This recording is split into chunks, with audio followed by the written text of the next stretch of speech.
everybody. So I hope you can hear me well. It's Eric speaking. I'm here.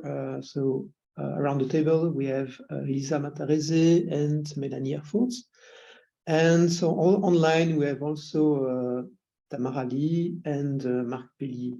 So we'll be ready to reply to your questions, and we'll also take part in the presentations.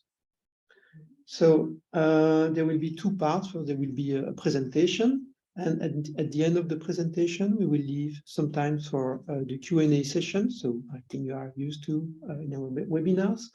So don't hesitate to ask your questions. The objective is that you have a clear comprehension of where we are and what are the next steps.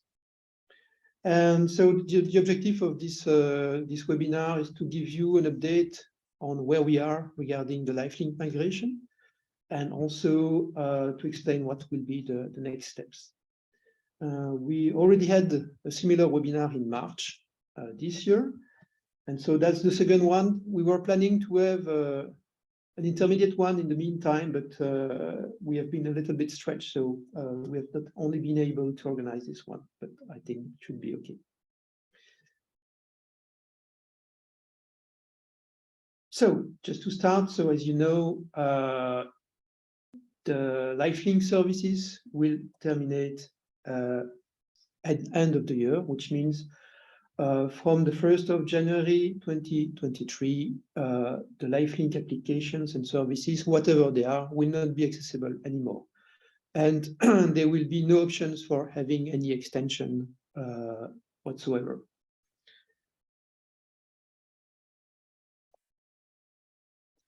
So just to go through the different platforms which are hosted on Livelink. So there are four main, I would say, categories. The first one are the technical committees. The second one, the governing bodies. And then we have more, I would say, specific platforms like eTrans, and eTrans is used for different purposes. At least the current one is used for the submission of the TC drafts by the TC secretaries. It's also used for the translation workflow, so the exchange of translation and the reception of translation from the translators, so DIN, AFNOR, and BSI. And then, of course, the last one, which is, I would say, the main purpose of this platform, which is also to be the distribution channel for the draft and published standards to the members. And finally, we have also a certain number of other platforms like the Standardization Requests, Citation in OJE, the Cost Control Platform, the Consultant Assessment Platform, and the PROJEXDATA. So we will come back to this later in the presentation, and we will explain more in details what is it exactly about and what is the plan for these platforms. So now we will move to the first part, which is the technical and governance committees platforms. And for that, I will give the floor to Tamara. Good morning, everyone. So in the first part of 2021, we migrated the documents of the technical committees from e-committees to SD documents. Some of you might know it as SEND documents, but SD documents is the more generic name that I'll be using today. The migration was split into 3 chunks, and the last chunk was migrated in May last year. The migration involved slightly over 2,000 committees and 845,000 documents. And then in April of this year, we migrated the governance committees. So this meant 37 governance committees and 24 sector committees. And the sector committees included the sector forums, the focus groups, and the coordination groups. And this migration involved 55,000 documents. We're currently finalizing the migration of the disbanded and also the remaining groups hosted at AFNOR and DIN. So the main benefits from using SD documents are that users can now navigate in a harmonized environment between CEN, ISO, and the national committees, but also from one tenant to another, like for instance, from the governance committees to the technical committees in the same application. Then we have a clear and transparent permission model. So the access rights are based on the role assigned to a user in the global directory, which means that all permissions are only managed from our global directory. We also have a controlled numbering system for most committees. So any document that is created or uploaded on SD documents will automatically get a unique number, which we call N number. And then for the governing bodies, there is also the possibility to integrate other applications to the CEN ecosystem, such as the meetings registration, for example. And finally, SD documents is evolutive. ISO has been constantly working on new features. Now I'll talk a little bit about the other platforms which still need to be migrated from Livelink. So we have the standardization requests. So these requests are a political wish or request from the European Commission to CEN and CENELEC to develop or to adopt a European standard in support of European policies and legislation. And about a fifth of all European standards are developed following a standardization requests from the European Commission to the European standardization organizations. And for each request, groups are created to discuss these requests and circulate documents. So these groups will become committees and they'll be migrated to a new tenant in SD documents. Then we have the citation in the official journal of the European Union. So once the standards are made available by CEN or CENELEC, CCMC offers standards every quarter to the European Commission. The European Commission performs an evaluation and decides if the standards can be published in the journal or not. It's only when listed in the official journal that the standards provide presumption of conformity for the products concerned, and which are then covered by a harmonized standard. And these documents will be migrated to a library of support documentation in SD documents too. We also have the course control platform. This is a communication platform for specific agreements. So CEN keeps all the projects up to 2022, and all contracts from 2022 are now on a European Commission platform. And we are currently evaluating 2 potential hosting platforms. And finally, the Livelink archives. So this is the archiving of the different platforms we had on CEN-TC and that we still have on CEN-TC that were based on different criteria determined by our business.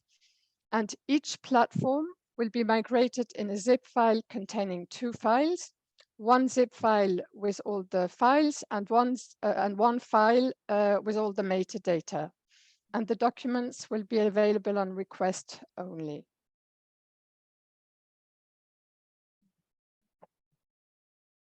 So this is the overall project status. We have the migration of the disbanded and the remaining AFNOR and DIN, which is planned for sometime around December. The standardization requests sometime mid-November, and the citation in the official journal by the end of the month. But the dates will be confirmed soon, but we still need to discuss this with ISO. And then we have the Livelink archives, which will be moved at the end of the year.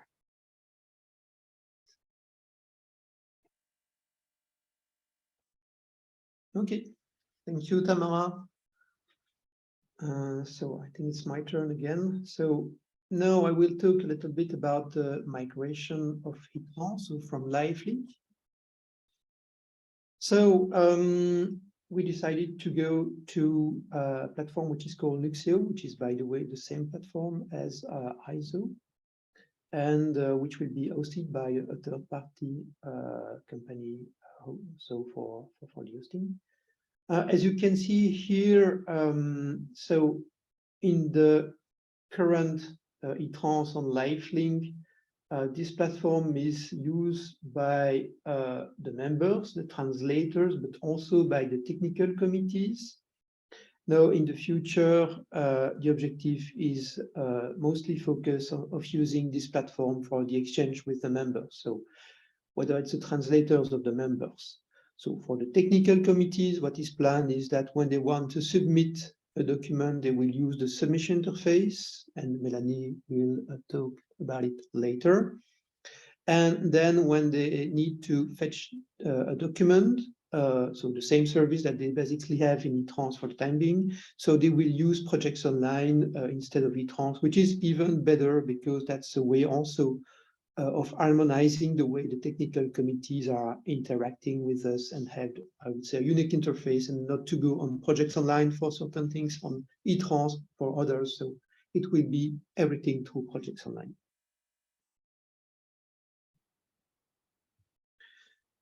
So this is some information I already presented at the previous meeting. So as I said, the approach here was to stay as close as possible to the ISO solution, which is called ISO ICE, which was launched early this year.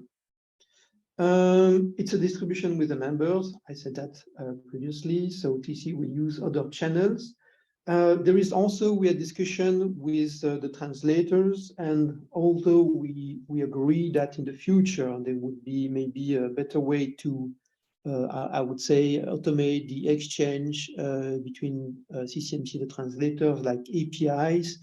Now, considering I would say the timing, it's of course not realistic to try to put that in place. So we will set up a translation process which will be quite close to the one we have for the time being on eTrans on Livelink. There is a change. So currently, the structure on Livelink is based on the technical committees. So in the new platform, the structure will be based on the work item ID instead, which offers different advantages. So first, it's also aligned with ISO, but also it's a more stable location. We were facing some problems in the Livelink platform when technical committee, the name of the technical committee was changing, when there were work item transferred to one technical committee to another. So using the work item ID, we will not have this issue in the future with the new platform. We have taken also the approach to keep the same philosophy as we have now, which means we will circulate zip files with the same file name conventions. We will not change that. And the reason is that this platform eTrans is strongly integrated with our production process here in CCMC. There is also a lot of technical integration through APIs and so on. And so it was already a challenge to ensure the migration of the platform. So if we would have decided also to change, I would say, the way of working in the production unit, it would have made the things too complicated. So we know that some members are interested in having a better alignment with what is done also on ISO side by using directive Word on PDF. That's something that will be considered later when the Livelink migration is behind us.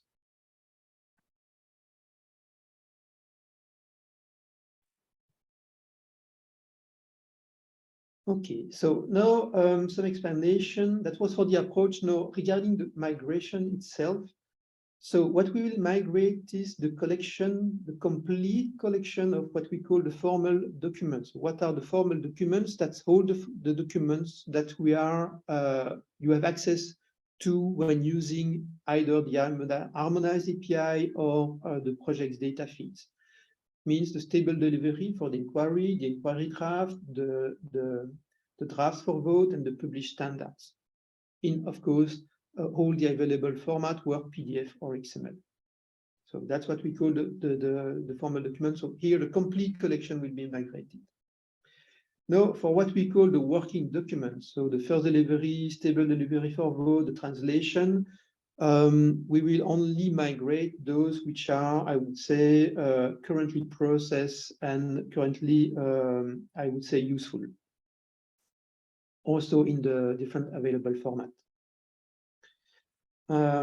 There will be no migration of the former versions. And here I specify the technical version, which means, of course, if there is a new release of a standards, you will have the new release version and the former version.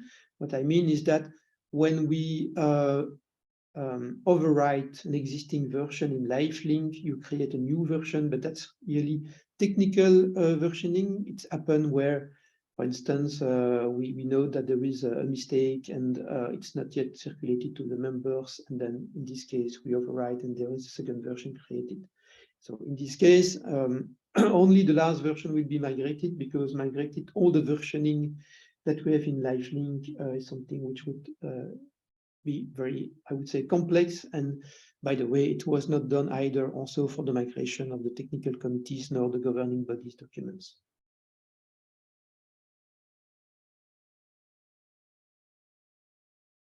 About the translation process.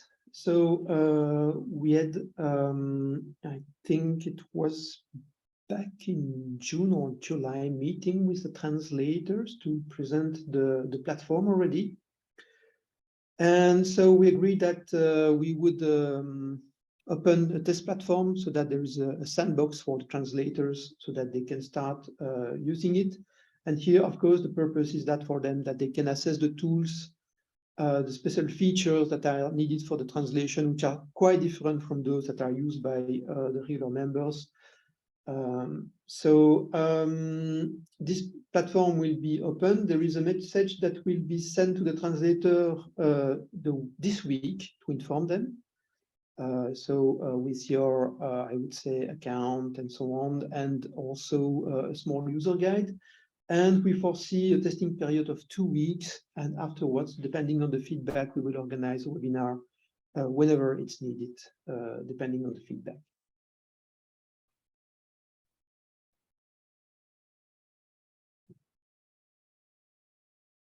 Yeah, this is an important information.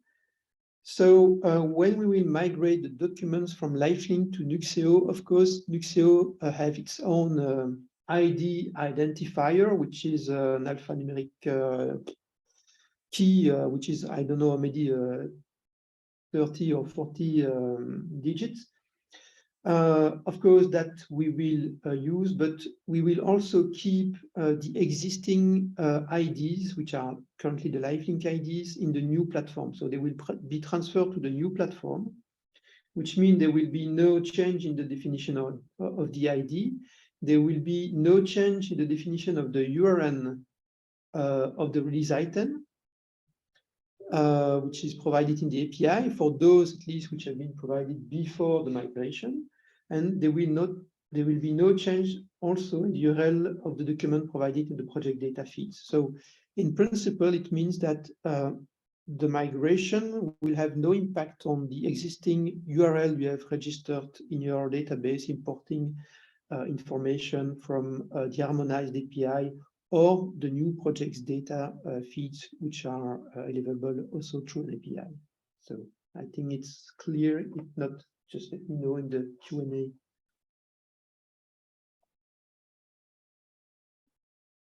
So the launch of the new eTrans on Nuxeo is planned early December. The final date is still to be confirmed, so we still have to work on that also with our production unit, because they will have also to switch on new tools and to get properly organized. So we have still to fine-tune a little bit that as well with them.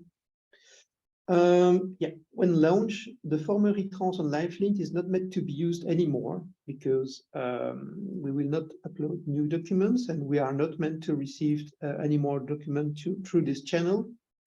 Anyway, for technical reason, it's not possible to remove all the access rights to this platform. So it was the same situation also with the migration of the technical committee and the governance bodies groups.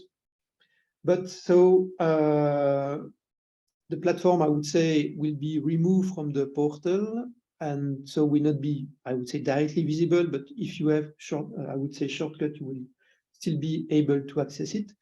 But so we will try to be very clear, inform all the users, so that's very clear on that they shall not use it. And we will also start from the date of the migration to monitor any, I would say, transaction on the eTrans on Livelink, so that we can correct that or if needed, or warn the people who would still use it. And so, as I said, the platform will be discontinued after the 31st of December this year.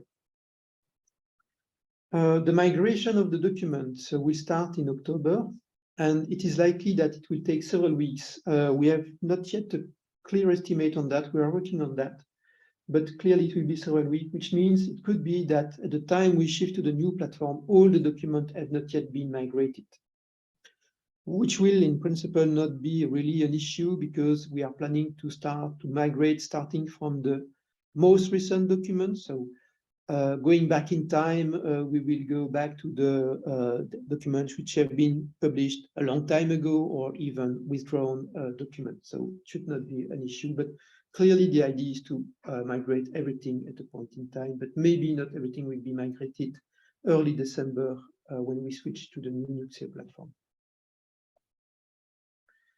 And so this is the timeline, which is just reflecting what I've said. So we agreed, so we selected the platform and the hosting partner in March. So we had a beta version running in June. And so we will have the sandbox that we will share with translators in October. And then somewhere in December, so as I said, the date is still to be fixed, we will launch the new platform and the Livelink will be terminated end of the year, so from 1st of January on. Okay. So I have here a few screenshots. I will not spend too much time on that. So you can see here the main route of the platform. As I said, it's strongly, I would say, aligned with the ISO platform. So here you can see that we have three different domains. We have a send domain, send select, and select domains. In fact, the select platform is used for the translation. It was also already the case on Livelink. So there was a select eTrans on Livelink used only for the translation purpose. We have already foreseen to have three domains. Why? Because it will be the plan also to extend the use of this platform to select in the futures. We still use an FTP platform. And so we have foreseen a send select domain. Otherwise, for the joint work item, we would have had to make available I would say the files for the same work item in the send route and in the send select route, so twice. And so we prefer to have only it once in a joint send select domain, which means there is only one source of truth instead of having, I would say, to duplicate documents and have the risk to have inconsistencies. Anyway, when you will search in the platform, depending on your rights, we will be able to scroll and to search through the whole platform. So, as I said, so this is the search screen, quite similar to what you can find on the ISO platform. The same phase structure. So we have also decided to highlight, so in green, those phases which are closed, and in orange, the current phase. So what is changing, but I mentioned that when you open one of the folders, then you fall back on the existing structure, which is familiar, which is quite the same that you have on the Livelink. Because we have this translation process, we have also still some different access rights for the Word PDF and XML. So, and then behind that, you will find the standards in English, French, German, Word, PDF, depending on the folder where you are. So that's quite similar to what you have for the time being on Livelink. And that's, of course, you can preview the content of a folder, of a zip file, sorry. Voilà. So now I give the floor to Melanie for the submission interface. Yes, thank you. Good morning, everyone. So submission interface was was a solution in the frame of the eTrans migration. So we needed to have a solution for STEM, but also for Standelec, TC secretaries are still exchanging email with our production unit, which is quite outdated. So it was decided to have a common solution for both STEM and Standelec. At the end of last year, a pilot was launched, which has been very useful to spot issues, bugs, and things that were not properly working. It's still going on at the moment, but we are doing releases with new features and corrected bugs. And a full deployment is foreseen by the end of the year, of course, because eTrans will no longer be available for submitting documents. So basically, submission interface is for TC secretaries to transfer the document to CCMC. And the process has been streamlined and integrated in an easy-to-use interface, which is presenting the data for TC secretaries, for which the user have to commit by checking that they have reviewed the data and the data is correct, or they're informed who they can contact in case the data is not. And then they are presented with a checklist of the documents they need to provide, which is custom. And basically what is mandatory is indicated, and what is not mandatory, then the user needs also to commit, saying, no, I'm not providing any files and I'm conscious of it. Then you have also transparency in the process. So basically on their dashboard, TC secretaries will be able to see their TC, so whether they have one or several TCs, they can easily filter on the TCs, and they can also see what happened with the documents. Basically, if it's just submitted and CCMC didn't treat anything yet, if CCMC has processed the file and processing the file, if it has been accepted, then it's indicated as accepted, or if it has been rejected, then the TC secretary will be able to see why it has been rejected and have the possibility to resubmit again. And so that's it basically for submission interface. But there will be when we go before we go live, there will be videos available for users to have a look, and that will be distributed to all. And that's it. Okay, so we moved now to Elisa for the project's data and documents fetching. Thank you, Eric, and good morning, everybody. So currently, we use Livelink to provide the project data files, so for SEN and for Senelec. So we provide the full and the data files. Provide also the project data events and the info pro XML. So since Livelink is going to be ended at the end of this year, we needed to find another channel to continue providing this project data files. And we have developed a REST API, which is available since March of this year. So it's just the way of downloading the project data files that change. We haven't changed anything regarding the schema of these files. So from the member side, there's just a minor change to make to be able to fetch this document via the REST API instead of using the Livelink.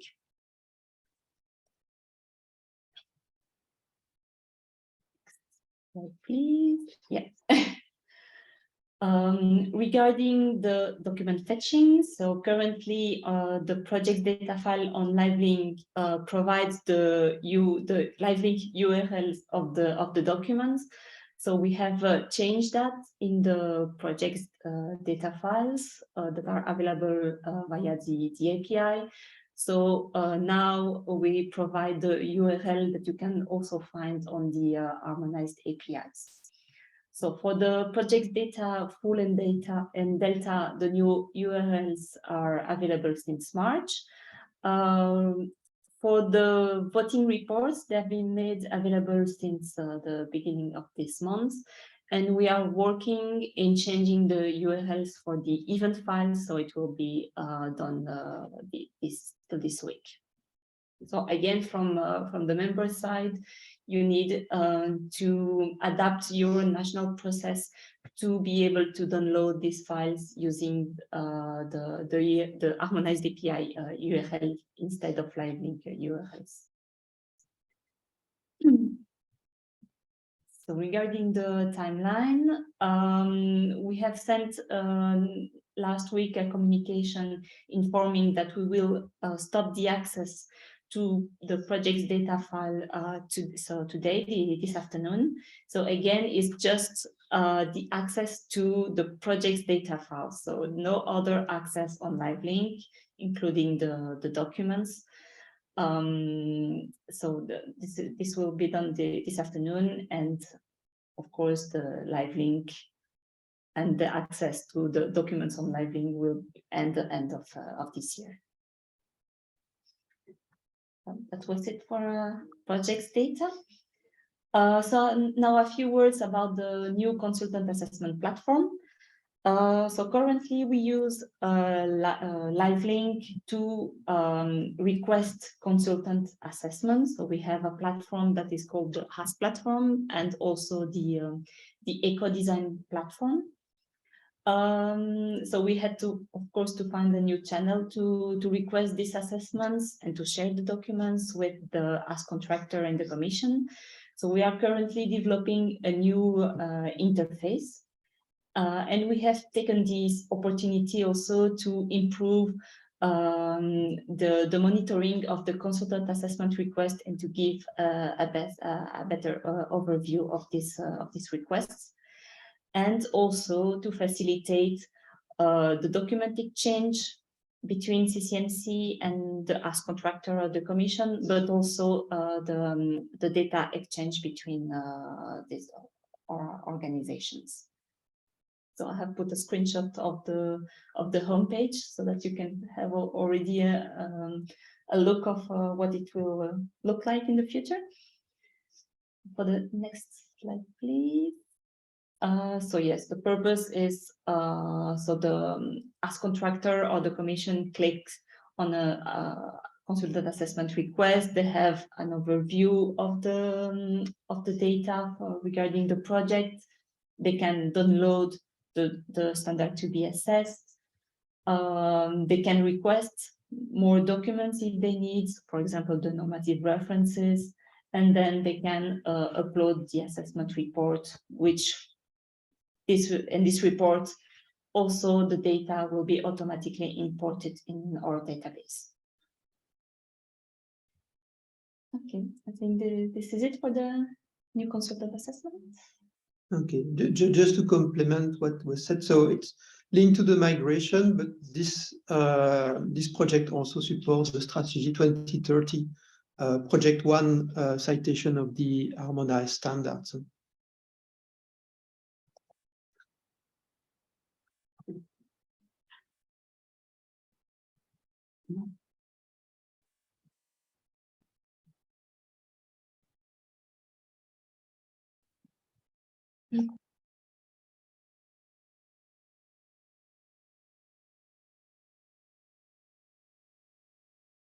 Okay, so I see only one question, so I guess we have been very clear, I hope. So as for the cost control platform, what will be the solution to submit this year's final report and associated contract and invoices? I think, as it was mentioned by Tamara, we are investigating 2 options. So, but you can be sure there will be something. At least we can also keep the existing platform until December, but we will see. So as I said, there are different options. So it's too early to say what will be the solution at this point in time.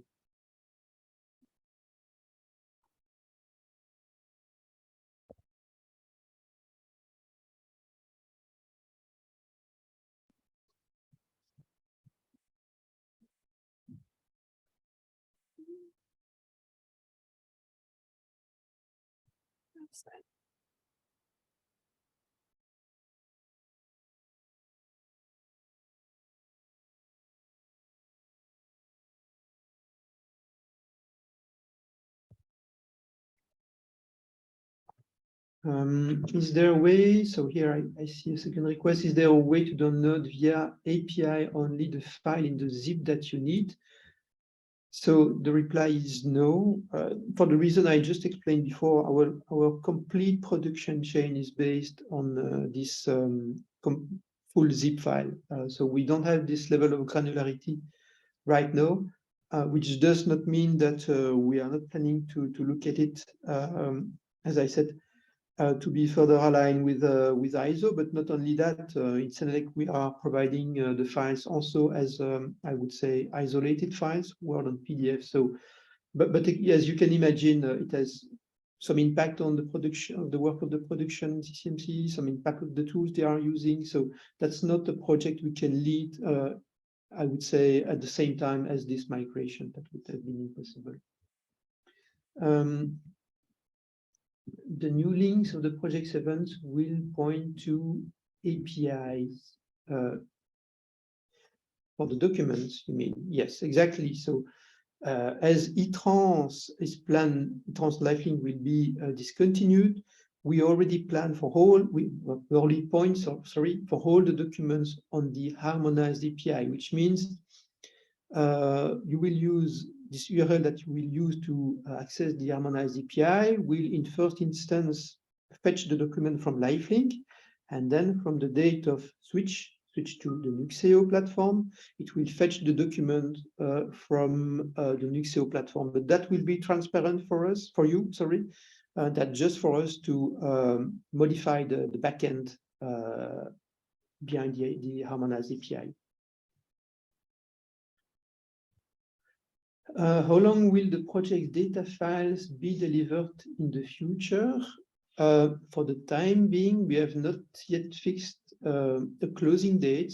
The reason is that for us, the ultimate goal is that all the members move through the harmonized API, and for the time being, it's not completely covering all the data that we deliver through the project's data feed. So for instance, identity, it was just delivered this year, but we have also some specific feeds like feeds on the directives, mandates, and so on. So once we have the full package and we are sure that the members will receive the same level of information as they have in PROJECTDATA, then we will start planning the discontinuation, of projects, the project's data files.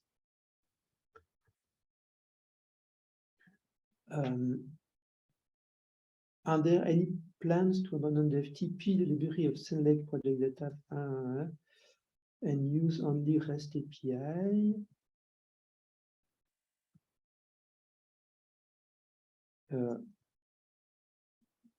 Yeah, so it's the same question. I mean, you can already use the harmonized API to get access to the data and to the Senelec document. So that's already available right now.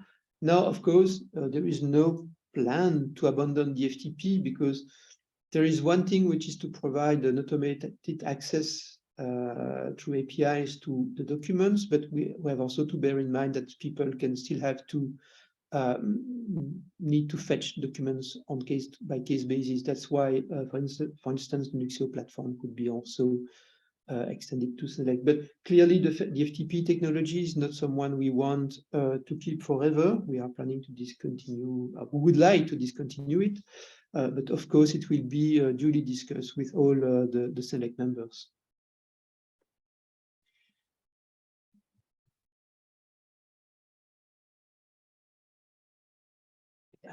Document fetching.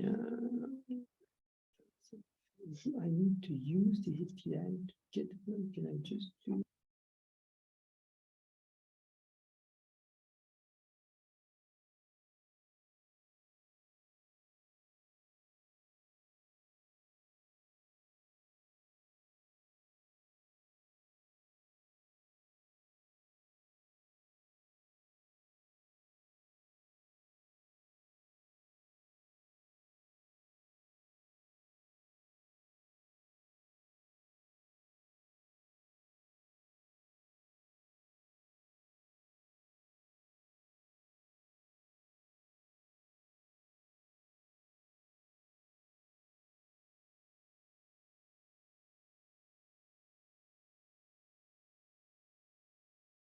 See that, yeah, okay, it was partially answered while we typed the question. I think at a point in time there has been a mix between maybe it was on our side, we were not clear, but between the use of API, harmonized API. So as correctly mentioned, Elisa, so we had to find a solution for the current project data field that were project data feeds, sorry, that were on Livelink, and so that's why we set up this REST API for you to continue to get access to the project data feeds as they are. Now, clearly anticipating the fact that eTrans on Livelink would disappear, so we decided to directly put the URL to the harmonized API for the fetching of the documents, which means you use the REST API to get the project data feeds, the regular project data feeds, and for the access to the documents, you have to use the harmonized API, which is not, I would say, an investment which is lost, because anyway, that will be the way to access them in the future, in any case.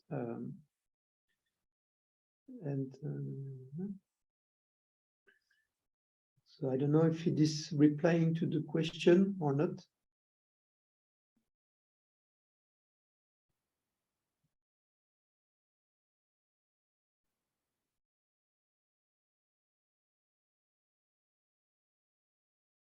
Don't hesitate. I think we have here the possibility to clarify as much as we can.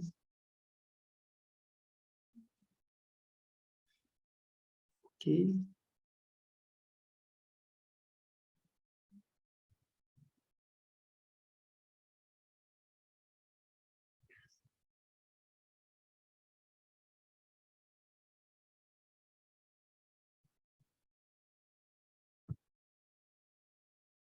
No more questions.